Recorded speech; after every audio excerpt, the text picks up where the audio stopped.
from my temporary office in sunny California. I wanted to take a moment today in these very weird times to read you chapter 1 of the first book of the Mrs. Smith Spy School for Girl trilogy, and I hope you enjoy it. Chapter 1, New York City, 8 months ago, where things take a turn for the weird. Dear Abigail Hunter, it is with great pleasure that we welcome you to the Smith School for Children's class of 2019. We are confident you will contribute many amazing things to our school and community. Here at Smith, we take our motto very seriously. Non tamen ad reddit, not to take, but to give back. We strive each day to make the world a better place for our fellow human beings because this is what matters most. Attached, please find details regarding the start of the school year. Our travel office will be contacting you shortly to arrange transportation for you and your belongings to our beautiful Connecticut campus. We look forward to an exciting and rewarding year. Sincerely, Lola Smith, Headmaster, the Smith School for Children. The Smith School for Children? What? There has to be a mistake because I go to Sweetbriar Montessori with Rowan and Ainsley and Blake and Alec, and we have plans. Next year, in 8th grade, there's the epic 3-day field trip to Washington, D.C., and Blake and I trade lunch every day because he likes the kale chips and other inevitable green things my mother packs for me. Speaking of my mother, Mom, get in here right now, I yell. My mother, the smart yet apparently forgetful Jennifer Hunter, appears in my bedroom doorway. She has a towel wrapped around her hair and one covering her torso. Her mouth is full of toothpaste. What? She mumbles through the foam. Are you on fire? I hold up the letter high so she is sure to get a good look at the Smith School crest and coat of arms, bright red and blue. Mom squints. She's vain, so she avoids wearing her reading glasses unless the situation calls for splinter removal. I clear my throat. Does the Smith School for Children ring a bell? I shout. Mom freezes, a look of shock clouding her face. Toothpaste rolls down her chin. My stomach sinks. This letter is no mistake.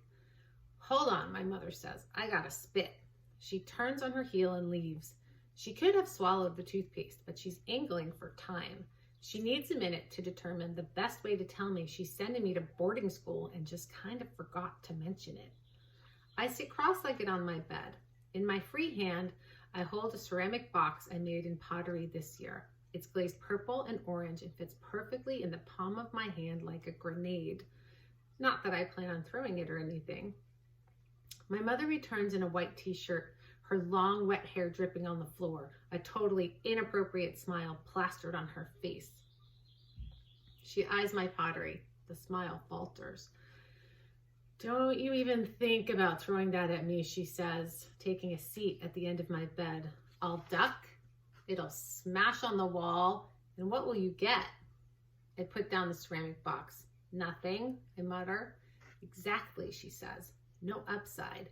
Just like when you ditched school with Ainsley to liberate the lemurs at the Central Park Zoo. There were police involved. No upside. The lemurs were not happy, I mumble, and you're dripping all over my bed. I'm sorry you got the letter, she says, frowning. But since when do you pick up the mail? I was trying to be helpful, I say. Didn't you say it would be nice if I was more helpful? Besides, it was addressed to me.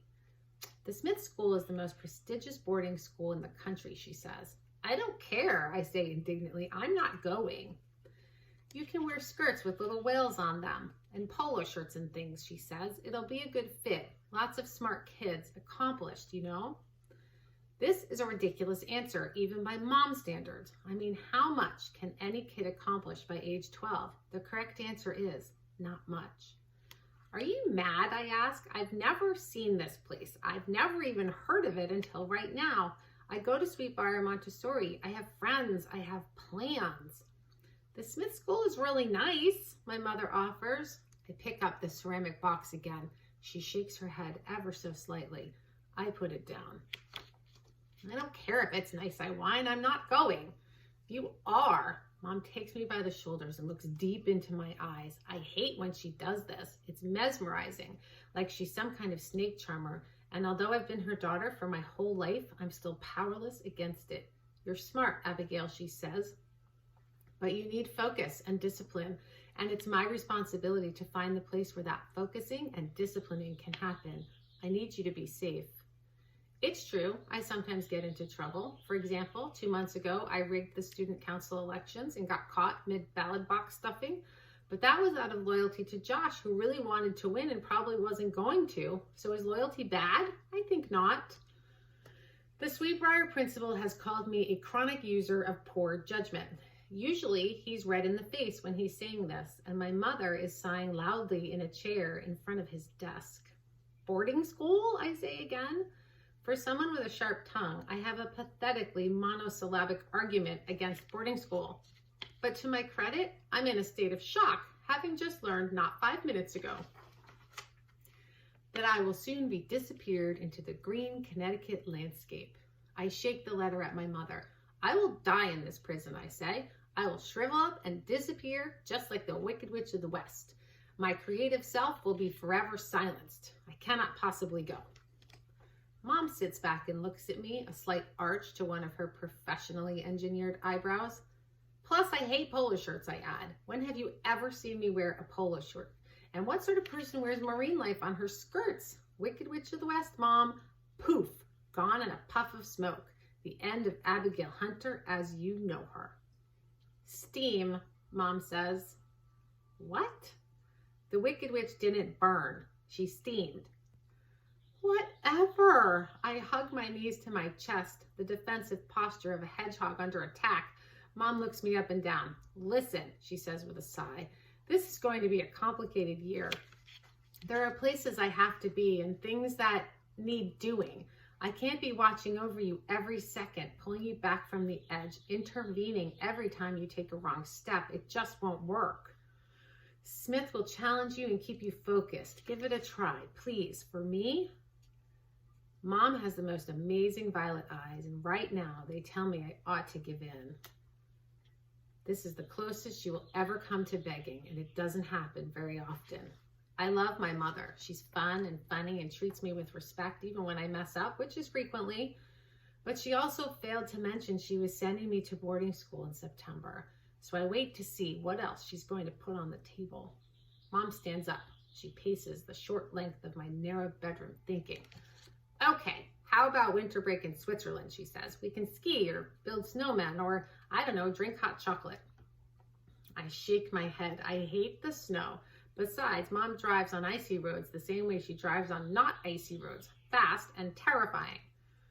Tahiti, she offers, St. Bart's, the Galapagos, the Costa Rican cloud forest. Now she's talking. I'll take Galapagos and that art history camp in Rome you said I was too young for. She eyes me. My heart races. The elusive victory is close. I can feel it. Mom puts her hands on her hips. A trickle of sweat runs down my back. Done, she says finally. We shake hands, and while I'm ecstatically happy I won, I also know I've been had, because just like that, I'm off to the Smith School for Children.